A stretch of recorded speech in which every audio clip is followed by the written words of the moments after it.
Selamat pagi anak-anak, apa kabarnya pada pagi hari ini? Semoga di pagi yang hujan dan mendung ini anak-anak sudah bangun ya.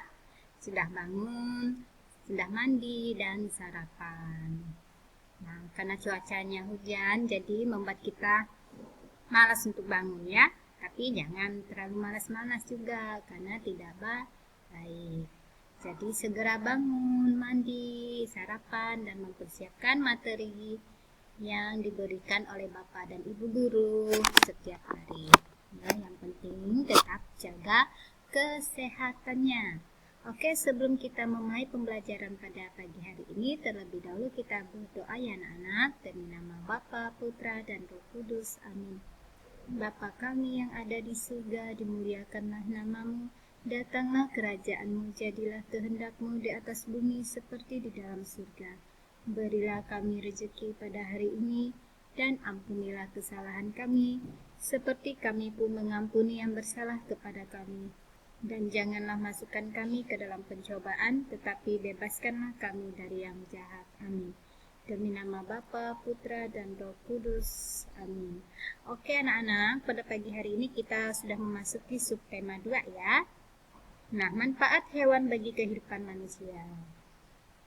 Lalu pembelajaran yang pertama yaitu materinya membaca dongeng, sifat komutatif pada perkalian, dan menirukan gerak hewan. Ayo kita pelajari sama-sama. Nah, sekarang pelajaran bahasa Indonesia. Membaca dongeng. Nah, membaca dongeng itu pasti anak-anak sudah sering ya. Sudah sering membaca dongeng. Nah, membaca merupakan kemampuan yang diperoleh secara perlahan-lahan. Jika dibiasakan membaca sejak dini, kita tidak akan pernah tahu akan pentingnya sebuah buku. Membaca dongeng berbeda dengan membaca teks biasa. Dalam membaca dongeng harus memperhatikan intonasi, lafal, dan mimik wajah. Membaca dongeng mengandung dialog-dialog, harus diperankan seperti aktor dalam cerita tersebut. Misalnya dengan bersuara berat ketika membawakan dialog dari kerbau. Perhatikan juga intonasi ketika bercerita, sehingga pendengar secara tidak langsung merasa ikut terlibat di dalam ceritanya. Intonasi suara yang membedakannya membuat dongeng tampak hidup. Nah, lafal atau pengucapan kosakata harus terdengar jelas. Mimik atau ekspresi wajah yang tepat dan sesuai karakter tokoh dapat membuat isi dongeng tersampaikan dengan baik kepada pendengar. Nah, saat kita membaca dongeng tuh anak-anak, dongeng itu kan sebuah cerita, jadi kita membacanya harus dengan mimik wajah dan intonasi serta lafal yang jelas. Nah, saat anak-anak membaca dongeng, tentu anak-anak juga sudah paham ya jalan cerita dalam dongeng tersebut, sehingga anak-anak bisa menghayati bacaan tersebut sehingga anak-anak merasa seperti pemeran utamanya. Nah, jika kita membaca dongeng dengan begitu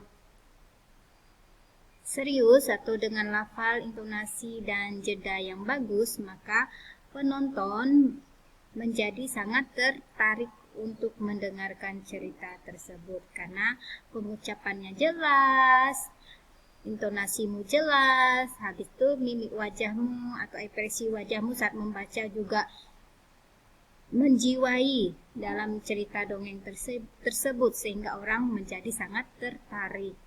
Ya, anak-anak seperti itu. Nah, gerakan tubuhmu bagaimana? Habis itu apa lagi? Nah, intonasi suaramu bagaimana? Sesuaikan dengan ceritanya ya.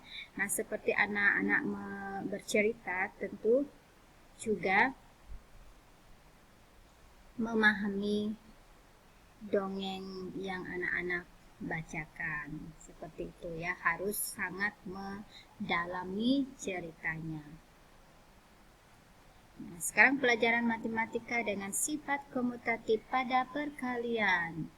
Nah, pada materi yang terdahulu sudah Bu Guru bahas juga ya anak-anak. Nah, sifat komutatif juga dapat digunakan untuk menyelesaikan operasi hitung dalam bentuk perkalian. Nah, anak-anak lihat nih, amati contoh soal berikut dengan seksama. Nah, jumlah ayam Andi dan Budi sama, yaitu 8 ekor. Ayam Andi dimasukkan ke 4 kandang. Nah, setiap kandang berisi 2 ekor. Ayam Budi dimasukkan ke 2 kandang, lalu setiap kandang berisi 4 ekor. Ayam Andi dan Budi dapat ditulis sebagai berikut. Nah, anak-anak perhatikannya di sini. Ayam Andi. Nah, tambah. Ada 4 kali penjumlahannya, 2 tambah 2, 2 tambah 2. Lalu kalau diubah dalam perkalian, anak-anak hitung dulu 2-nya ada berapa? 1, 2, 3, 4. Nah, 4 diletakkan di sini lalu dikali, tetap kali 2 sama dengan 8. Lalu ayam Budi. Nah, 4 tambah 4. Lalu kita hitung 1, 2, 4-nya ada 2, lalu di sini diletakkan 2 dikali 4 sama dengan 8. Nah, di sini ya, jadi 4 kali 2 sama dengan 2 kali 4, hasilnya tetap 8. Seperti itu ya anak-anak. Jadi mudah kita untuk mencari perkalian juga anak-anak bisa dalam bentuk penjumlahan berulang dulu, supaya anak-anak lebih mudah ya. Lebih mudah untuk mencari hasil dari perkalian tersebut. Nah, meskipun ini dibolak-balik ya. Nah, 4 kali 2 lalu sama dengan 2 kali 4. Tapi hasilnya tetap sama. Sekarang pelajaran seni budaya dan prakarya, menirukan gerak hewan. Anak-anak tentu sering menirukan gerak hewan berjalan ya, seperti melompat, meloncat, berlari, merayap, seperti itu. Kita lihat di sini, gerak merupakan unsur utama dari tari. Gerak di dalam tari adalah gerak yang indah. Gerak yang indah adalah gerak yang telah diberi sentuhan seni. Gerak-gerak keseharian yang telah diberikan sentuhan seni akan menghasilkan gerak yang indah. Nah, misalnya gerak meniru kegiatan sehari-hari, gerak meniru binatang, dan sebagainya. Gerak tari ada yang cepat, ada juga yang lambat. Anak-anak perhatikan di sini ya. Nah, gerak keseharian kita juga bisa menjadi baik jika kita masukkan ke dalam seni ya, dengan gerakan yang teratur seperti gerakan tadi melompat, meloncat, dan merayap. Nah, jika diikuti dengan teratur maka gerakannya menjadi indah. Begitu juga saat kita lihat gerakan petani menanam dan memanen padinya di sawah. Kamu lihat gerakannya teratur saat dia menanam padinya, saat dia memanen padinya dengan tangannya, gerakannya juga teratur ya anak-anak perhatikan ya. Nah, begitu indah gerakannya. Oke, sampai di sini materi kita pada pagi hari ini anak-anak. Seperti biasa, sebelum kita memulai pembelajaran kita mengakhiri pembelajaran dengan berdoa. Demi nama Bapa, Putra, dan Roh Kudus. Amin. Salam Maria, penuh rahmat, Tuhan sertamu, terpujilah engkau di antara wanita, dan terpujilah buah tubuhmu, Yesus. Santa Maria, Bunda Allah, doakanlah kami yang berdosa ini sekarang dan waktu kami mati. Amin.